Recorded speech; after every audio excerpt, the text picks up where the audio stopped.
Hello everyone, आज हम पढ़ेंगे आपके 8th chapter cell structure and function. देखिए, सबसे पहले मैं आपको बताना चाहता हूँ कि अपनी अर्थ पर या अपने यूनिवर्स पर जितने भी थिंग्स हैं उनको हमने दो पार्ट्स में डिवाइड किया है, लिविंग थिंग्स और नॉन लिविंग थिंग्स। तो जो लिविंग थिंग्स है including plants, animals, unicellular, multicellular, all are made up of cells. ये सब किससे मिलकर बने होते हैं? सेल्स से। जिस प्रकार एक मकान ईंटों से मिलकर बना होता है, उसी प्रकार अपने लिविंग ऑर्गेनिज्म की बॉडी भी किससे मिलकर बनी होती है? सेल से। किससे बनी होती है? सेल से। ठीक है। एक बार क्या हुआ कि एक बच्चे ने 9th क्लास में एडमिशन लिया, ठीक है, या 11th में एडमिशन लिया, ठीक है। अब वो पहले बच्चा हिंदी मीडियम का था 10th तक, 11th में उसकी इंग्लिश मीडियम आ गई, तो इंग्लिश मीडियम में अपनी मॉडल में एडमिशन ले लिया। अब वो पहले ही दिन स्कूल में आता है तो बायो का टीचर, जैसे मान लो मैं गया 11th क्लास में बायोलॉजी पढ़ाने, तो मैंने कहा देखो बच्चों, जो प्रत्येक लिविंग ऑर्गेनिज्म होता है वो सेल्स से मिलकर बना होता है। फिर गए राम गोपाल जी सर और उदय सिंह जी सर, उन्होंने कहा कि बच्चों सेल का अर्थ जो अपन ने पढ़ा था ना, कॉम्बिनेशन ऑफ 2 और मोर सेल्स कॉल्ड बैटरी, जो बैटरी टॉर्च के अंदर जो डलते हैं उनको सेल कहते हैं। फिर अपन ने राघव जी ने कहा, राघव जी गए कंप्यूटर पढ़ाने, तो राघव जी ने कहा कि जहां रो और कॉलम मिलते हैं, जहां रो और कॉलम, ये कॉलम हो गई, ये रोज मिल गई, उसको बोलते हैं सेल। बच्चे का दिमाग खराब हो गया। क्यों हो गया? क्योंकि वो बच्चा आज तक सेल को क्या पढ़ता हुआ आ रहा था? हिंदी में सेल को बोलते हैं कोशिका। क्या बोलते हैं? कोशिका। उसने सोचा यार बायो वाले सर अलग बता के गए, केमिस्ट्री वाले अलग, फिजिक्स वाले अलग, कंप्यूटर वाले अलग।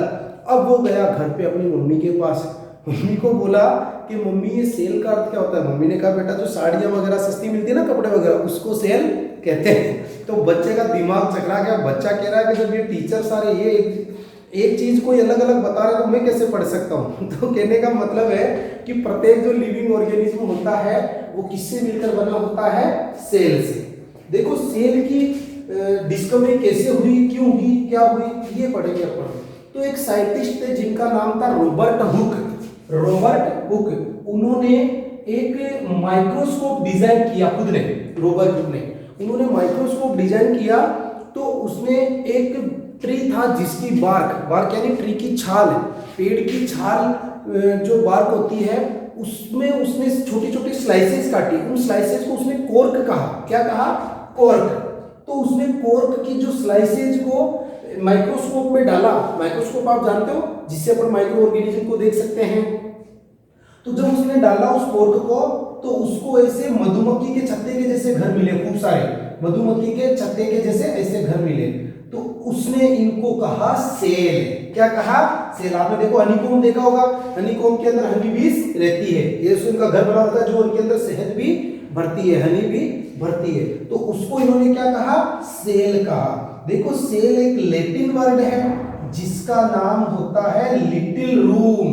क्या होता है? Little room. सेल एक लैटिन वर्ड है जिसका नाम होता है लिटिल रूम, मतलब छोटा कमरा। लैटिन वर्ड का मतलब कुछ वर्ड जैसे आपके ग्रीक वर्ड आएंगे, कुछ वर्ड आपके इंडियन वर्ड आएंगे, कुछ वर्ड जैसे मेवाड़ी वर्ड आएंगे, कुछ वर्ड जैसे मारवाड़ी वर्ड आएंगे, शब्द होते हैं कुछ ना कुछ, है ना। तो एक ग्रीक वर्ड है सेल जिसका अर्थ होता है लिटिल रूम। तो रॉबर्ट हुक ने जब खोज की, तो जब इस सेल की खोज की, तो वो सेल, वो प्लांट डेड प्लांट था, मतलब उसकी छाल और प्लांट की जो बार्क होती है वो डेड सेल्स होती है। और तो उसने डेड सेल की खोज की। ध्यान रखना, किसकी खोज की? रॉबर्ट हुक ने डेड सेल की। तब आपकी क्वेश्चन आ जाए हु डिस्कवर्ड द सेल, तब आप कहोगे रॉबर्ट हुक। आपके क्वेश्चन आ जाए who discovered the dead cell, तब भी आपका आंसर आएगा रॉबर्ट हुक। इसके बाद एक साइंटिस्ट आते हैं, वो आते हैं ल्यूवेनहोक। उन ल्यूवेनहोक जी ने कहा कि उन ल्यूवेनहोक जी ने लिविंग सेल की खोज की। किस सेल की खोज की? Living cell. और वो किसमें की? बैक्टीरिया में। किसमें की? बैक्टीरिया में उन्होंने लिविंग सेल की खोज की। तो डेड सेल की खोज किसने की? रॉबर्ट हुक ने। और लिविंग सेल की खोज किसने की? लिविंग सेल की खोज की ल्यूवेनहोक ने। ठीक है, ये बात आती है सेल की डिस्कवरी से रिलेटेड। अब दो साइंटिस्ट थे आपके, ये चैप्टर में इसलिए पढ़ा हूं, बीच के में हमने आपको दो चैप्टर छोड़ दिए हैं 6 और 7। ये चैप्टर इसलिए पढ़ा रहा हूं आपके 8th चैप्टर, क्योंकि ये आपके 9th और 10th और 11th में भी आएगा। दो साइंटिस्ट आते हैं जिनके बारे में अपन 9th में पढ़ेंगे, स्लीडर और स्वान। उन्होंने कहा कि जो प्रत्येक लिविंग ऑर्गेनिज्म होता है वो सेल से मिलकर बना होता है। पहली बात क्या कही, every living organism are made up of cells. दूसरी बात उन्होंने कही, cells are the basic structural and functional unit of all living organism. Cell की क्या डेफिनेशन दी उन्होंने, cells are the basic fundamental, एक ही बात है, basic fundamental structural and functional unit of all living organism. Functional unit of all living organism. अब क्या होता है इसका अर्थ समझना, cell are the basic structure, basic fundamental. जैसे मकान जो ईंटों से मिलकर बना होता है, उसी प्रकार लिविंग ऑर्गेनिज्म किसके बने हुए, बेसिक, किसका फंडामेंटल, अपने सेल्स का स्ट्रक्चर, सेल से स्ट्रक्चर बने हुए। एंड फंक्शनल, फंक्शनल का मतलब होता है जो वर्क करते हैं। जैसे 7th क्लास में हमने पढ़ा था कि अपने अंदर जैसे फूड को डाइजेस्ट करने के लिए एलिमेंट्री केनाल होती है जो बकल कैविटी से एनस तक जाती है, buccal cavity, oesophagus, stomach, small intestine. इसी प्रकार अपने रेस्पिरेशन करने के लिए अपने ट्रेकिया, लंग्स होते हैं। इसी प्रकार ब्लड को पंप करने के लिए अपने क्या होता है, ब्लड को पंप करने के लिए अपने हार्ट होता है, ठीक है। और बॉडी से वेस्ट मटेरियल को बाहर निकालने के लिए अपनी किडनी होती है। उसी प्रकार जो एक सेल होती है, उस सेल के अंदर भी सेल ऑर्गेनेल्स होते हैं जो सारे परफॉर्म फंक्शन करते हैं, जिनकी पूरी डिटेल आपको 9th क्लास और 11th क्लास में मिलेगी। तो जैसे अपनी बॉडी के अलग अलग पार्ट्स अलग अलग काम करते हैं, उसी प्रकार सेल के अंदर भी छोटे छोटे पार्ट होते हैं जो अलग अलग फंक्शन करते हैं। तो ये फंक्शनल यूनिट होती है प्रत्येक लिविंग ऑर्गेनिज्म की। देखो एक चेन आप पढ़ोगे, सेल, खूब सारी सेल्स मिलकर बनते हैं टिश्यूज। क्या बनते हैं, टिश्यूज। टिश्यूज से क्या बने, ऑर्गन। ऑर्गन से क्या बना, ऑर्गन सिस्टम। ऑर्गन से क्या बना, ऑर्गन सिस्टम। और ऑर्गन सिस्टम से अपनी क्या बनी, बॉडी। मतलब पहले एक सेल हुई, एक सेल, उसको सेल कहते हैं सिंगुलर। खूब सारी सेल्स हुई, एक जैसी सेल्स हो, एक जैसा वर्क करती है। टिश्यूज की अपन डेफिनेशन देंगे तो डेफिनेशन क्या आएगी, group of cells that perform a special function. Group of cell that perform a special function, जो स्पेशल फंक्शन करता हो उसे हम कहते हैं टिश्यू। खूब सारे टिश्यू मिलकर क्या बना, ऑर्गन। खूब सारे ऑर्गन मिलकर क्या बना, ऑर्गन सिस्टम। और ऑर्गन सिस्टम से अपनी क्या बनी, बॉडी बनी। तो सेल, सेल से टिश्यू, टिश्यू से ऑर्गन, ऑर्गन से ऑर्गन सिस्टम और ऑर्गन सिस्टम से बॉडी। ये अपनी एक बेसिक स्ट्रक्चर होती है। टिश्यू जैसे group of cell that perform special function. जैसे 7th क्लास में हमने पढ़ा था कि प्लांट्स में वाटर और मिनरल को ले जाते हैं जाइलम। तो जाइलम क्या एक टिश्यू है, तो उसमें एक जैसी सेल्स है। इसी प्रकार अपन ने पढ़ा था कि फूड ले जाता है फ्लोएम। तो फ्लोएम क्या है, एक प्रकार की सेल्स है, और वो सारी सेल्स इकट्ठी होकर क्या बनाया, फ्लोएम टिश्यू बनाया जो फूड ले गया। और जो सारी सेल्स एक प्रकार की सेल्स मिलकर क्या बनाया, जाइलम टिश्यू बनाया, जो क्या ले गया, water. I am busy, yes, after 30 minute, yes. Next अपने इसमें आता है, ये तो भी अपने सेल, सेल से टिश्यू, टिश्यू से ऑर्गन, ऑर्गन से ऑर्गन सिस्टम और बॉडी। अब देखो सेल्स के नंबर के अकॉर्डिंग, सेल के नंबर के according, according to number of cells, organism के टाइप। तो उसमें अपन पढ़ते हैं, दो टाइप होते हैं मेन। एक होता है यूनिसेलुलर। क्या होता है, यूनिसेलुलर। यूनिसेलुलर को अपन सिंगल सेलुलर भी कहते हैं, ध्यान रखना। क्या कहते हैं, सिंगल सेलुलर। एक होते हैं मल्टी सेलुलर। क्या होते हैं, multicellular. Multicellular more than 2 cells, मतलब मोर देन 2 और बहुत ज्यादा, हजारों लाखों की संख्या में, करोड़ों अरबों की संख्या में सेल्स होती है। अपने अंदर तो काउंटिंग ही नहीं कर सकते आप। जैसे स्टार्स की काउंटिंग नहीं कर सकते, अपने सिर पे बालों की काउंटिंग नहीं कर सकते, उसी प्रकार सेल्स की भी काउंटिंग नहीं कर सकते, अनकाउंटेबल है। तो यूनिसेलुलर जो ऑर्गेनिज्म होते हैं, इनकी बॉडी केवल सिंगल सेल से मिलकर बनी होती है। और जो मल्टी सेलुलर होते हैं, उनकी बॉडी मोर देन, खूब मतलब मोर देन 2 कह दो आप, या मोर देन 1000, 100, इनसे ज्यादा मिलकर बनी होती है। इसमें सारे फंक्शन, यूनिसेलुलर में सारे फंक्शन एक ही सेल के द्वारा किए जाएंगे। इसमें फंक्शंस को करने के लिए अलग अलग ऑर्गन्स होते हैं, जैसे किडनी वेस्ट मटेरियल को बाहर निकालती है, लंग्स रेस्पिरेशन में हेल्प करते हैं, ठीक है। तो इसमें फंक्शन को अलग अलग फंक्शन को करने के लिए अलग अलग ऑर्गन होते हैं, और इसमें सारे फंक्शन सेल के अंदर जो छोटे छोटे ऑर्गेनेल्स, जिनको ऑर्गन नहीं बोलेंगे, वो एक ही सेल के द्वारा किए जाते हैं। इसका एग्जाम्पल आप पढ़ोगे तो इसका एग्जाम्पल आएगा अमीबा, पैरामीशियम, बैक्टीरिया, एक आपका प्लाज्मोडियम प्रोटोजोआ, जिसके कारण मलेरिया डिजीज होती है, ध्यान रखना, प्लाज्मोडियम, इसको मलेरिया पैरासाइट कहते हैं, मलेरिया पैरासाइट। ये सारे क्या है, यूनिसेलुलर। अमीबा की साइज आप जानते हो कैसी होती है, फिक्स्ड नहीं होती है, डेफिनेट शेप नहीं होती है।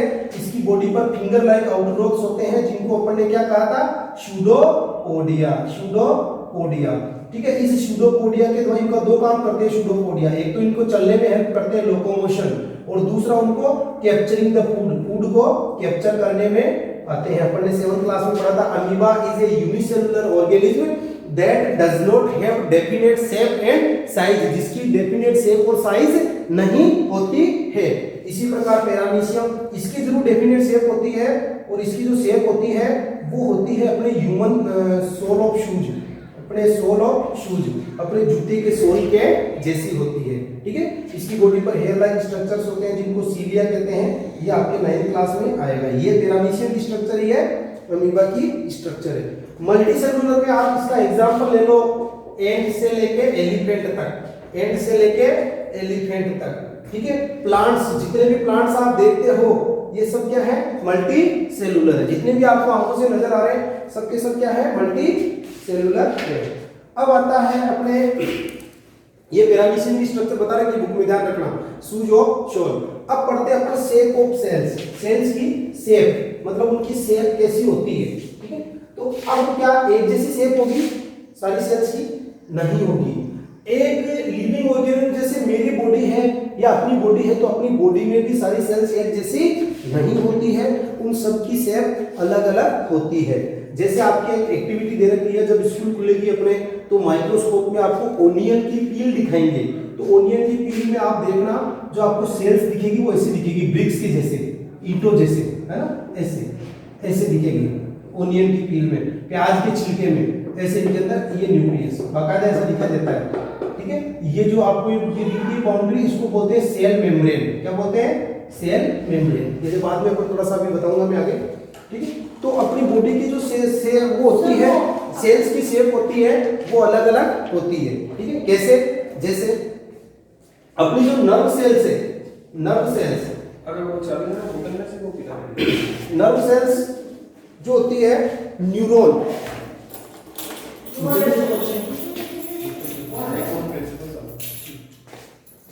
जो अपनी नर्व सेल्स होती है, नर्व सेल्स, न्यूरॉन, जो नर्व सेल्स होती है, न्यूरॉन्स, उनकी शेप बिल्कुल अलग होती है, ऐसे स्टार्स लाइक होती है, फिर ऐसे एक, ठीक। अब ये नर्व सेल्स क्या करती है, ये नर्व सेल क्या करती है, ये नर्व सेल क्या करती है, मैसेज को कैरी करती है, मैसेज को कैरी करती है। जैसे अपनी स्किन के अंदर होती है, जैसे मान लो अपने किसी चीज की, जैसे चीज को गर्म है, जैसे मैंने इसको हाथ से छुआ, अपन तुरंत ही अलग कर लेंगे। क्यों अलग कर लेंगे? क्योंकि इसके अंदर, अपनी स्किन के अंदर क्या थी, नर्व सेल्स। तो आपने पढ़ रखा है, ये सेंसरी ऑर्गन है, वो नर्व सेल्स तुरंत मैसेज ले जाएगी ब्रेन के पास, तो ब्रेन उनको हटा लेगा। तो ये ध्यान रखना, इसकी शेप ऐसी लंबी होती है, डायग्राम भी बना हुआ है, और ये अपनी बॉडी की लॉन्गेस्ट सेल्स है। कौन सी सेल्स है? लॉन्गेस्ट, सबसे लंबी सेल्स, ठीक है। अब इनकी शेप देखो कैसी है, इसकी शेप होगी ना ऐसी, है ना।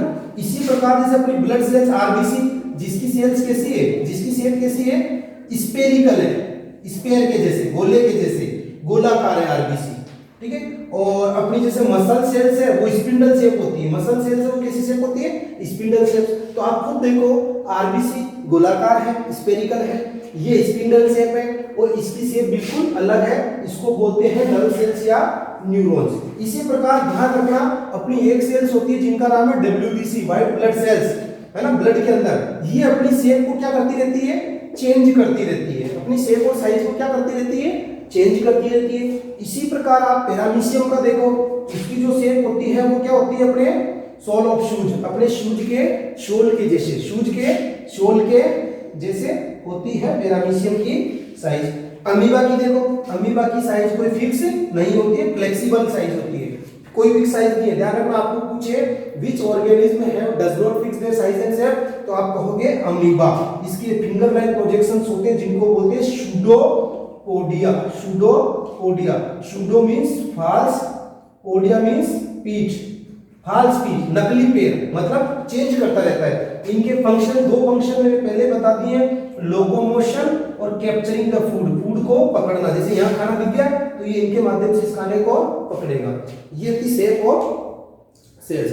अब अपन पढ़ते हैं सेल्स की स्ट्रक्चर, सेल्स की स्ट्रक्चर जिसके बारे में 9th में बहुत डिटेल स्ट्रक्चर पढ़ेंगे अपन, ठीक है। अभी बहुत ही ब्रीफली स्ट्रक्चर पढ़ेंगे, 9th में आपकी बहुत ही इसकी डिटेल स्ट्रक्चर है। तो सेल की स्ट्रक्चर जैसे मान लो अपने सेल की स्ट्रक्चर अपन पढ़ते चले तो उसके साथ अपन प्लांट सेल और एनिमल सेल का कंपेयर भी करते चलेंगे, या फिर प्लांट सेल एनिमल सेल का कंपेयर चलो कर ही लेते हैं। ये जैसे मान लो मैंने एनिमल सेल बना दी, ये बना दी मैंने प्लांट सेल। ध्यान रखना, प्लांट सेल के बाहर एक कवरिंग और होती है, प्लांट सेल के बाहर एक कवरिंग और होती है जिसको बोलते हैं सेल बॉल। क्या बोलते हैं? Cell ball.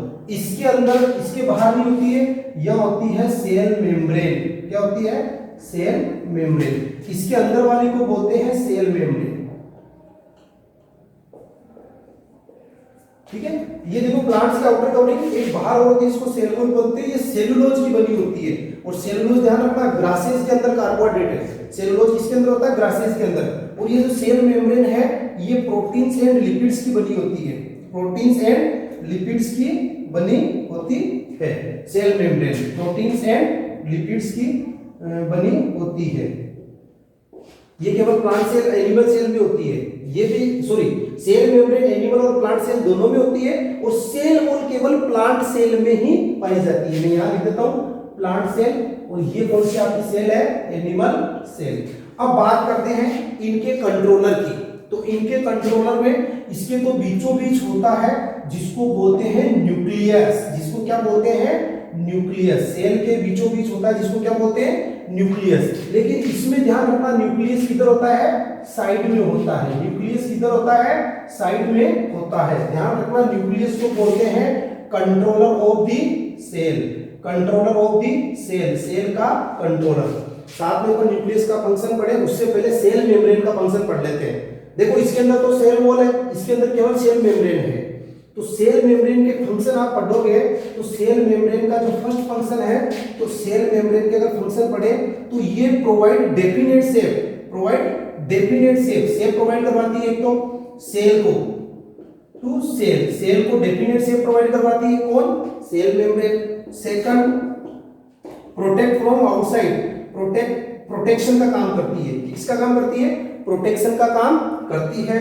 और third, exchange of materials, exchange of materials, materials का एक्सचेंज करती है। एक्सचेंज कैसे? जैसे सेल को क्या चाहिए?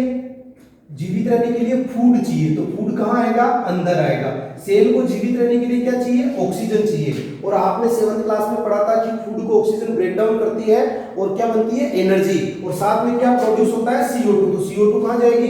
बाहर। वेस्ट मटेरियल कहाँ जाएंगे? बाहर, है ना? ठीक है, CO2 और वेस्ट मटेरियल कहाँ चले गए? बाहर। ध्यान रखना, CO2 भी एक वेस्ट मटेरियल है। फूड और ऑक्सीजन कहाँ है? अंदर। तो एक्सचेंज ऑफ मटेरियल, मटेरियल्स का एक्सचेंज भी करती है। कौन करती है? Cell membrane. कौन करती है? Cell membrane. ये हो गए सेल मेम्ब्रेन के फंक्शन। इसके बाद अपना जो नेक्स्ट आता है उसको बोलते हैं न्यूक्लियस। उसको क्या बोलते हैं? न्यूक्लियस। ये जो मैंने यहां बताया प्लांट में, ये एनिमल में भी एक्सचेंज होता है गैसों का, ठीक है। तो न्यूक्लियस क्या है? सेल के, एनिमल सेल में तो at the centre, animal cell में तो कहां रहता है? सेंटर में रहता है। और प्लांट सेल में कहां रहता है? साइड में। तो आपको पूछे कि प्लांट सेल में साइड में क्यों रहता है, तो आपका आंसर आएगा क्योंकि प्लांट सेल के अंदर बड़ी बड़ी वैक्यूल्स होती है, बड़ी बड़ी वैक्यूल्स होती है, इसलिए न्यूक्लियस कहां रहता है? साइड में। इसके अंदर बीच में क्यों रहता है? क्योंकि इसके अंदर वैक्यूल्स क्या होती है? छोटी होती है। और वैक्यूल्स के अंदर क्या भरा होता है? फ्लूइड भरा रहता है। जो प्लांट सेल के अंदर ज्यादा होता है और इसलिए वो बड़ी होती है, वो न्यूक्लियस बेचारा साइड में रहता है। तो न्यूक्लियस, इस न्यूक्लियस के अंदर ध्यान रखना थ्रेड लाइक स्ट्रक्चर्स होती है, धागे जैसी संरचनाएं, थ्रेड लाइक स्ट्रक्चर्स होती है, जिनको हम बोलते हैं क्रोमोसोम्स। क्या बोलते हैं? क्रोमोसोम्स। ध्यान रखना अपनी प्रत्येक सेल के अंदर कितने क्रोमोसोम है? 46 क्रोमोसोम। प्रत्येक सेल के अंदर कितने क्रोमोसोम है? 46 क्रोमोसोम एक्सेप्ट रिप्रोडक्टिव सेल्स। जैसे जो 9th चैप्टर आएगा तब अपन पढ़ेंगे कि जो मेल बॉडी या जो बॉयज की बॉडी होती है, जो मेल बॉडी होती है, उसके अंदर जो स्पर्म होता है उसके अंदर 23 क्रोमोसोम होते हैं, और जो फीमेल बॉडी होती है उसके न्यूक्लियस के अंदर जो फीमेल बॉडी का जो ओवम होता है उसके अंदर भी 23 क्रोमोसोम होते हैं। बाकी स्पर्म और ओवम के अलावा अपनी बॉडी, जैसे मेल की बॉडी में स्पर्म होता है, फीमेल की बॉडी में ओवम होता है, उनके अलावा प्रत्येक ईच एंड एवरी सेल में 46 क्रोमोसोम्स होते हैं। और क्रोमोसोम्स क्या होते हैं? Thread like structures. कैसी होती है? धागे जैसी संरचनाएं होती है। और इन पर क्या लगे होते हैं? इन पर लगे होते हैं जीन्स। क्या लगे होते हैं? जीन्स। ये क्या करते हैं? एक पीढ़ी से दूसरी पीढ़ी में कैरेक्टर्स को ले जाते हैं। ये जीन्स, क्रोमोसोम्स क्या करते हैं या जीन्स क्या करते हैं? Inherits characters of from one generation to next generation. अब इनहेरिट्स कैरेक्टर कैसे? जैसे आप में से कुछ के बाल हैं पापा जैसे हैं, कुछ की आंखें हैं मम्मी जैसे हैं, कुछ का फेस कट है मम्मी जैसी है, कुछ की हाइट है पापा जैसी है। तो अपने में जो, या कुछ की हाइट दादा जैसी है, या कईयों का मुंह नानी जैसा दिखता है, नाना जैसा दिखता है। तो ये ऐसा क्या है? ऐसा जब अपन रिप्रोडक्शन चैप्टर पढ़ेंगे नेक्स्ट, तब अपने समझ में आएगा। तो ध्यान रखना कैरेक्टर्स का मतलब अपनी नाक की साइज कैसी है, फेस कट कैसा है, आंखों का कलर कैसा है, बालों का कलर कैसा है ना, अपनी हाइट कितनी है, इन सबको निर्धारित कौन करते हैं? क्रोमोसोम्स। और ये क्रोमोसोम्स एक जनरेशन से दूसरे जनरेशन में कैरेक्टर्स को ले जाते हैं। क्रोमोसोम्स की लोकेशन क्या होती है? इनसाइड द न्यूक्लियस के अंदर। इसीलिए न्यूक्लियस को कंट्रोलर कहते हैं सेल का। ये पूरी सेल को क्या करता है? कंट्रोल करता है। ठीक है, तो क्रोमोसोम इसके अंदर भी है। ऐसा नहीं है कि अपने अंदर ही क्रोमोसोम होते हैं। प्लांट की जो सेल्स होती है इनके अंदर भी क्रोमोसोम्स होते हैं। प्लांट सेल्स होती है तो इनके न्यूक्लियस के अंदर भी क्या होता है? क्रोमोसोम्स होते हैं। प्लांट्स में भी बाकायदा कैरेक्टर्स का ट्रांसफर होता है। ये बात हो गई सेकंड अपने न्यूक्लियस की। तो देखो पहले अपन ने क्या पढ़ा? सेल मेम्ब्रेन पढ़ा। दूसरा अपन ने क्या पढ़ा? न्यूक्लियस पढ़ा। क्या पढ़ा? न्यूक्लियस। थर्ड अपना है साइटोप्लाज्म। थर्ड है साइटोप्लाज्म।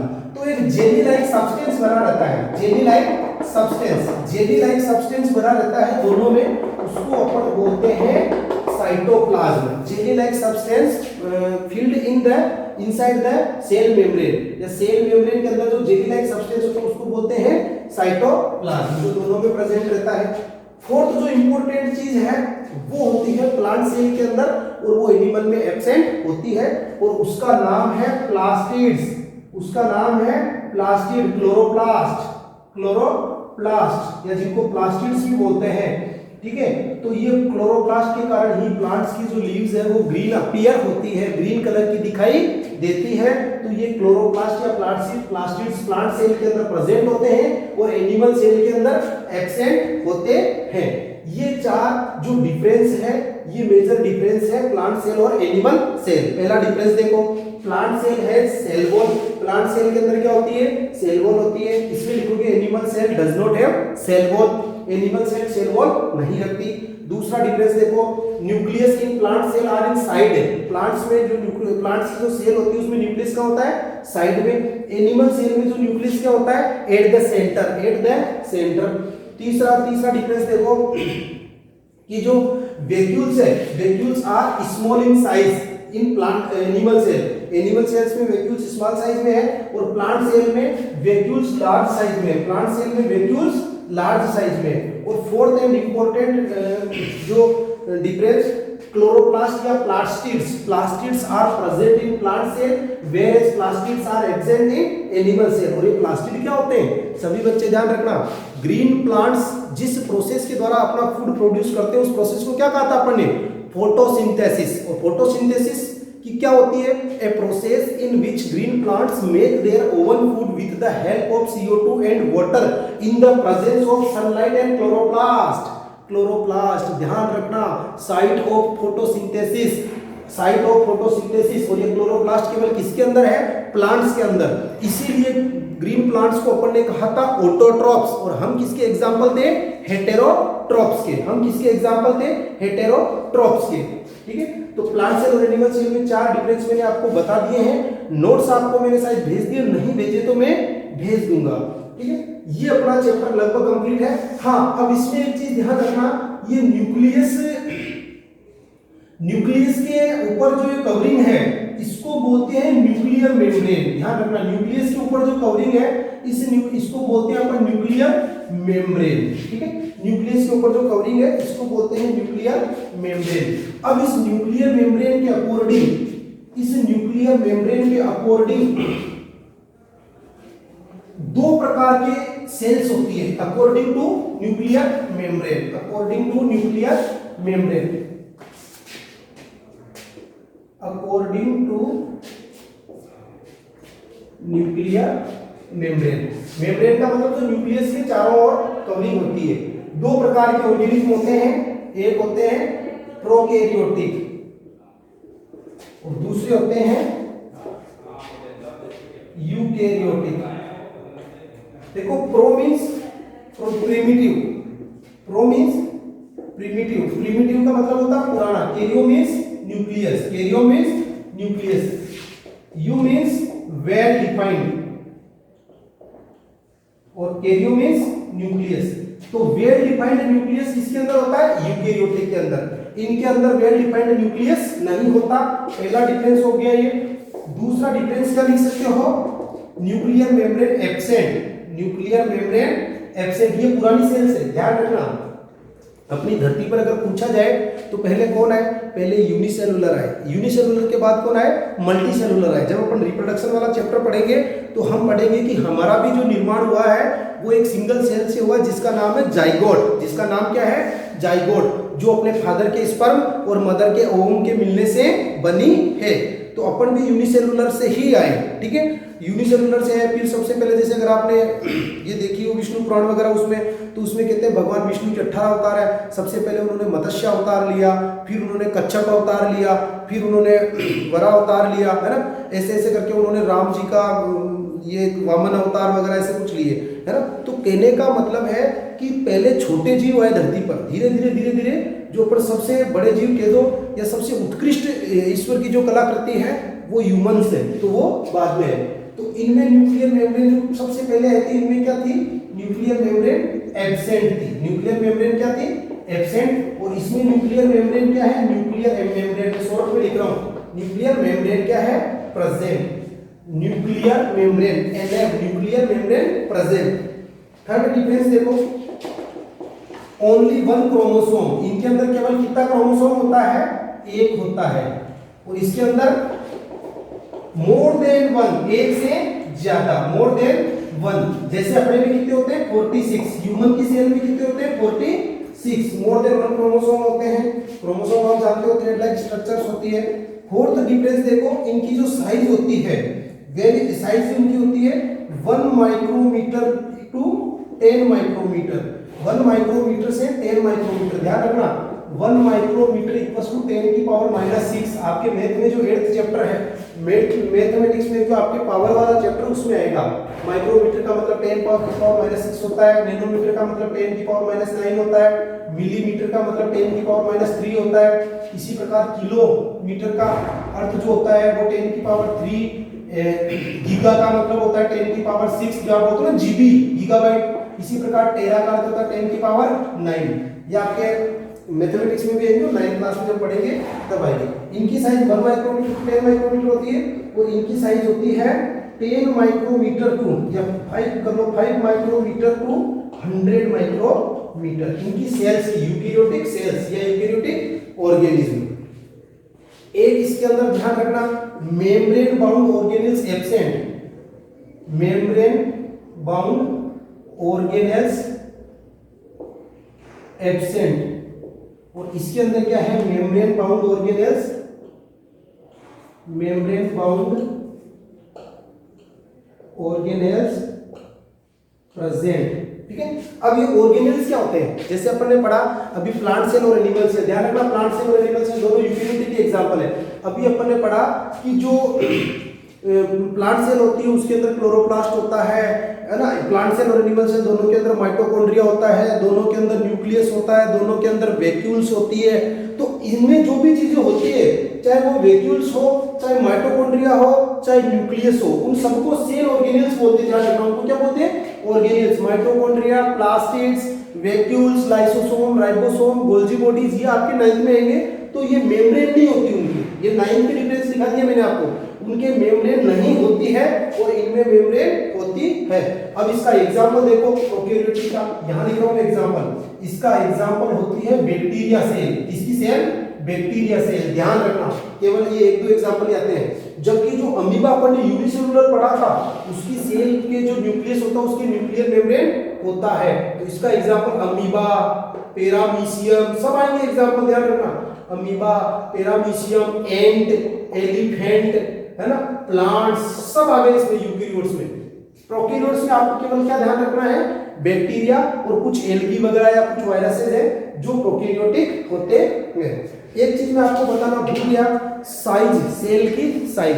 ध्यान रखना अपनी अर्थ पर जो लिविंग ऑर्गेनिज्म है उसमें सबसे बड़ी जो सेल होती है वो होती है, उसका एग्जांपल है एग ऑफ ऑस्ट्रिच।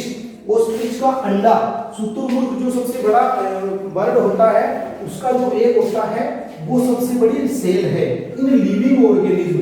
तो largest cell in living organism is egg of ostrich. और उसकी साइज कितनी होती है, उसकी साइज होती है 170 मिलीमीटर, 170 मिलीमीटर, 170, जैसे ये 170 मिलीमीटर। अगर सेंटीमीटर में कन्वर्ट करेंगे तो 17 सेंटीमीटर, मिलीमीटर को सेंटीमीटर में कन्वर्ट करेंगे तो ये आपका जो आधा फीट का स्केल होता है ना आपके ज्योमेट्री बॉक्स में, वो 15 सेंटीमीटर का होता है। ध्यान रखना उससे 2 और बढ़ा लो तो टोटल कितने हो जाएंगे, 17 सेंटीमीटर, इतना इसका डायमीटर होता है। ध्यान रखना एग ऑफ ऑस्ट्रिच, ऑस्ट्रिच शुतुरमुर्ग के अंडे का। तो ध्यान रखना मुर्गी का अंडा क्या है, किसका एग्जाम्पल है, सेल का। अपन देखो सेल को नेक डाई से भी देख सकते हैं। तो आपको अगर आपको एग्जाम्पल में पूछे, उदाहरण पूछे कि आप अगर सेल को नेक डाई से देखो तो कौन सी सेल का एग्जाम्पल है जिसको आप नेक डाई से देख सकते हो, तो हेन, एग ऑफ हेन, मुर्गी का जो अंडा होता है वो भी एक सेल का एग्जाम्पल होता है।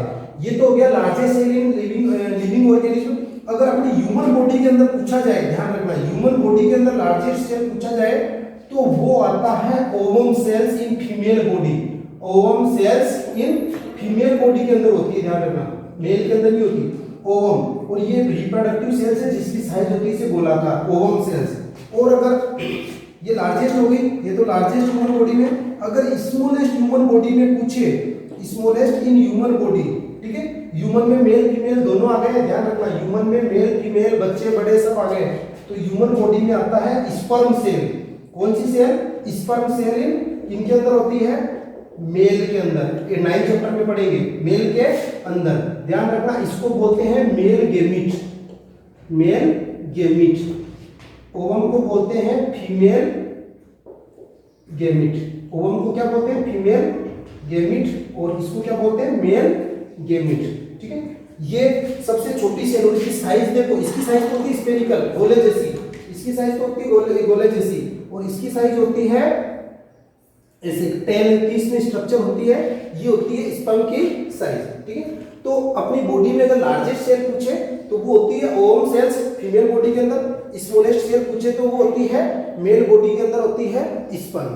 तो इस प्रकार ये अपना सेल का जो चैप्टर है इसके अंदर जैसे पार्ट्स ऑफ सेल वगैरह सब टोटल आपको कंप्लीट करा दिए। जीन मैंने बताया था, जीन्स किस पर लगे होते हैं, क्रोमोसोम्स पर। ठीक है, किस पर लगे होते हैं, क्रोमोसोम्स पर। और जीन्स क्या करते हैं, कैरेक्टर्स को एक जनरेशन से दूसरी जनरेशन के अंदर ले जाते हैं, मतलब ट्रांसफर ऑफ कैरेक्टर्स का क्या करते हैं, ट्रांसफर करते हैं। अगर आप इसमें पीछे क्वेश्चन आंसर देखोगे तो एक भी ऐसा क्वेश्चन नहीं है जो ये वीडियो कंप्लीट नहीं करता या जो इस वीडियो के अंदर नहीं है। ठीक है, तो आप इस वीडियो को जरूर पूरा देखेंगे और अच्छे से तैयारी करेंगे। फिर आपके जैसे आपके कल गूगल मीट पे क्लास कर लो, फिर परसों अपनी इसका टेस्ट होगा। Okay, thank you.